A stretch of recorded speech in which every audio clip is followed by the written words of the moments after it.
এবার শৈলকুপায় ষষ্ঠ শ্রেণী পড়ুয়া এক ছাত্রীকে পাশবিক নির্যাতনের অভিযোগ উঠেছে একই গ্রামের রিপন নামের এক যুবকের বিরুদ্ধে। উত্তেজিত জনতা রিপনের বাড়িতে হামলা চালিয়েছে। এই ঘটনায় চরম উত্তেজনা বিরাজ করছে গ্রাম জুড়ে। ঝিনাইদহের শৈলকুপা উপজেলার দিগনগর ইউনিয়নের দেবতলা গ্রামে গত ৩রা মার্চ পাশবিক নির্যাতনের শিকার হন ষষ্ঠ শ্রেণীর এক শিক্ষার্থী।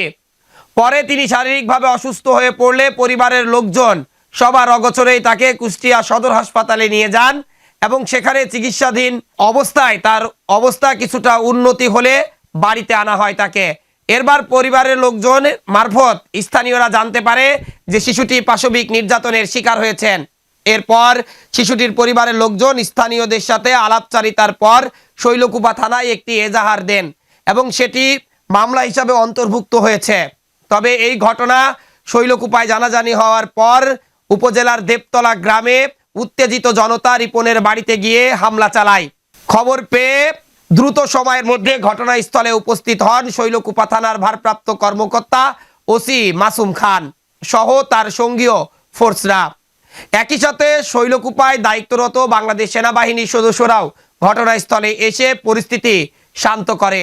এ সময় স্থানীয়দের সাথে তারা কথা বলে তাদেরকে বোঝান যে ষষ্ঠ শ্রেণীতে পড়ুয়া যে শিশুটি পাশবিক নির্যাতনের শিকার হয়েছেন, এই ঘটনায় জড়িত রিপনকে খুব দ্রুত আটক করতে সক্ষম হবে পুলিশ এবং এই ঘটনায় যাতে অনাকাঙ্ক্ষিত কোনো ঘটনা না ঘটে সেই জন্য গ্রাম জুড়ে অতিরিক্ত পুলিশ সদস্য মোতায়েন করা হয়েছে। একই সাথে স্থানীয়দের বোঝানো হচ্ছে যে যিনি অপরাধী তাকে যাতে দ্রুত আটক করে দৃষ্টান্তমূলক শাস্তি দেওয়া যায়। এ সময় আমাদের কথা হয় স্থানীয় কয়েকজনের সাথে।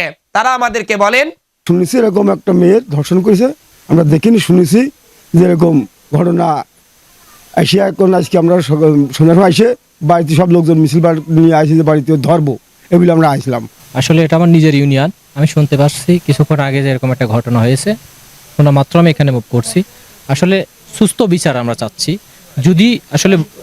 যদি অন্যায় করে অবশ্যই তার সুস্থ বিচার চাচ্ছি। আমি সমাজের কাছে একটাই অনুরোধ করব যে আসলে প্রকৃত আসামি তার শাস্তিও কিন্তু যাতে ঘর বাড়ি যেন ভাঙচুর না হয়। আসলে ঘর বাড়ি ভাঙচুর করে আমরা তার ফল পাবো না। আমরা চাচ্ছি যে আসামি তার সুস্থ বিচার হোক, আর যদি এটা কোনো অন্য ইস্যু থাকে তাহলে সেটারও বিচার হোক, তদারকি ভালোভাবে করা হোক। আমি শৈলকুপা আইন শৃঙ্খলা বাহিনী যারা আছে তাদের অনুরোধ করবো যাতে এই জিনিসটা সুস্থ তদন্ত হোক, যে দোষীকে শাস্তির দাবি জানাচ্ছি আমরা। যারা অপরাধী তাদের সুষ্ঠু বিচার হোক এবং এটা যদি কোনো ষড়যন্ত্র হয় সেটা খতিয়ে দেখা হোক। আমি এই শৈলকুপা আইন শৃঙ্খলা বাহিনীকে বলতে চাই, আপনারা এটা সঠিক তদন্ত করবেন এবং এটার যেন কোনো আর্থিক লেনদেনের মাধ্যমে যেন এটা কোনো মীমাংসা করা না হয় সেটাও আপনারা খতিয়ে দেখবেন।